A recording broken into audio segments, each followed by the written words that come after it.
guess we're back up. So we will do this with body language. I'm sorry. I don't know why I cannot hear.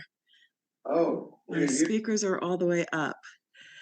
So, good morning. So, Good morning. Good morning, Chairman Bruce, President Allen, trustees, and LU community. I bring you greetings with a slice of Thanksgiving on behalf of Lincoln University alumni everywhere.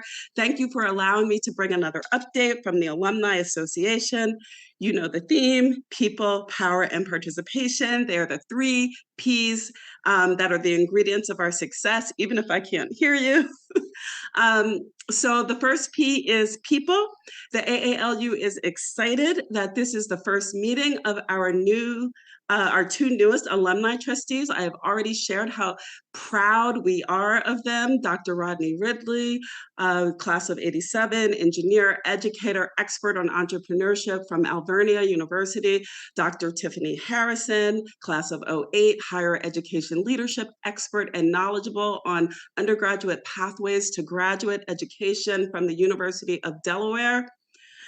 In other people news, I would be remiss if I did not share what a wonderful time alumni had reconnecting with LU family and friends at homecoming. That Friday night was, that welcome party is just really fast becoming the place to be. We especially wanted to thank alumni relations team member Cameron Burris for her intergenerational vision.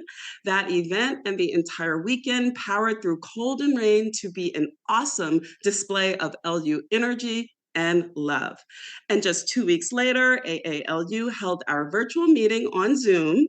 People showed up again to connect and do the business of the Alumni Association in a forum that was separate from homecoming. And special thanks to Dr. Allen, to you for not just 1, but 2 October sessions with the LU alum. Dr. Allen, you answered many of the questions that were on our minds.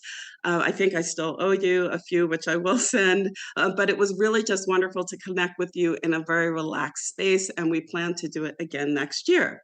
So the second P is power, and that is about money.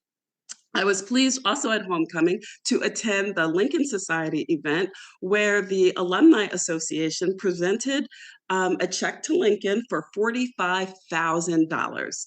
Now, this check was, this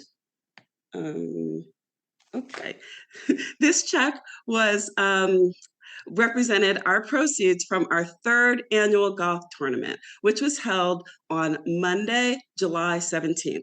We were proud also at that event to be recognized for last year's donation of $60,000 into the Ezekaway and Nkrumah Circle as one of Lincoln's top 10 funders. That means that this year, since we've only done $45,000 so far, we have some work to do to stay on top, but we are definitely up for the challenge. So please sign up for our 4th annual golf tournament. Registration is open. Donations are being accepted, but we are struggling and we need help identifying and securing sponsors. Last year, we had some board support, including from one of your newest members, my dear friend and fellow Laser alum, Trustee Everett Love, supported us. So thank you, Everett. But we plan to hit at least $60,000 this year, and we are going to need board support. We've already set the date. It's Monday, July 15th, 2024, which is actually the Monday before Alumni Picnic. So please reach out to me at, well, I'll put my information in the chat. So Diane, give me a minute before you kick me out of the Zoom. And then finally, under power, I wanted to report that at our alumni general body meeting in October, we issued a charge to the alum to respond to Dr. Allen's 1854 Promise Fund Challenge. So the Alumni Association promised to pledge $1,854 in the meeting if and only if we were able to raise that much in total donations. Well, alumni stepped up. We had 25 individual gifts, including 2 separate gifts of 1854 $1,854, and a third gift of $3,000 that was sent for the fund that we are working on to bring a lion statue to campus to create a legacy walk. I'll put information on that in the chat as well. But we were just overjoyed with the alumni response, and Chris Buys was on it. He immediately conducted his follow-ups and thank yous. And of course, the Alumni Association did give that additional $1,854. And then finally, the third P is participation.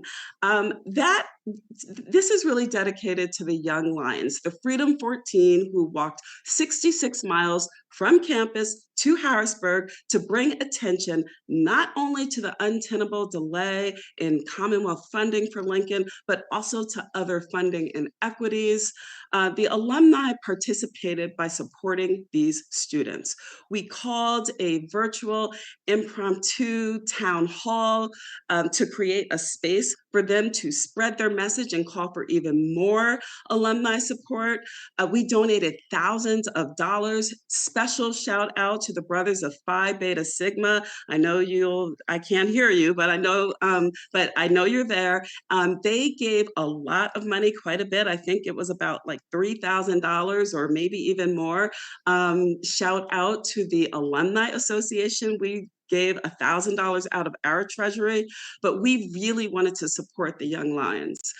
We also prayed with them, and thanks to our national chaplain, Mike Canty, class of 91, he helped us stream a prayer via live video at the precise time the march was about to start. It's still on Facebook, and it was just beautiful and in the historically Black protest march tradition. We also walked with them. Shout out to Carmen Lassane, Vice President of the Chester County AALU chapter. She walked with them for a long part of the journey, even in the cold and rain, and she streamed it for those of us who were at home or at work. And shout out to the Harrisburg AALU chapter. Wayne Fleming, president, who welcomed the Lions into Harrisburg and ensured that they were fed and warmed. This was just one of those times where loving LU was not a spectator sport. Participation was required. So we participated as the Young Lions led. And then finally, my last comment under participation is that we have 4 candidates for the position of alumni trustee nominee. They are, number 1, Lorella Dix, class of 1980, Baltimore Metro chapter; George McGriff, class of 1986, Philadelphia chapter; Bill McIntyre, class of 1994, that's the DC Metro chapter; and Fred Sinclair, who I see on the Zoom this morning, he's class of 1985 from the Philadelphia chapter. I wanted to publicly thank them for stepping up to participate in this process because it is so important to help the continued partnership between the Alumni Association and the board, and just for the continuous improvement of our university. More information on that is coming soon. I will stop there, especially because I can't hear you, but please continue to reflect on LU people, power, and participation, and I will see you at CIAA. And now I'll just put the few items in the chat and look for any reactions that you have to what I said that I can't hear. You can just give me a silent or a thumbs up. Thank you. All right. I'm going to listen to it later. Okay, so then I won't say what I was going to say. Thank you so much. And, we really appreciate the support of the alumni. And in particular, I want to thank you guys and for the work that you did in support of our students and our student leaders and the Freedom 14. We'll be hearing more about later.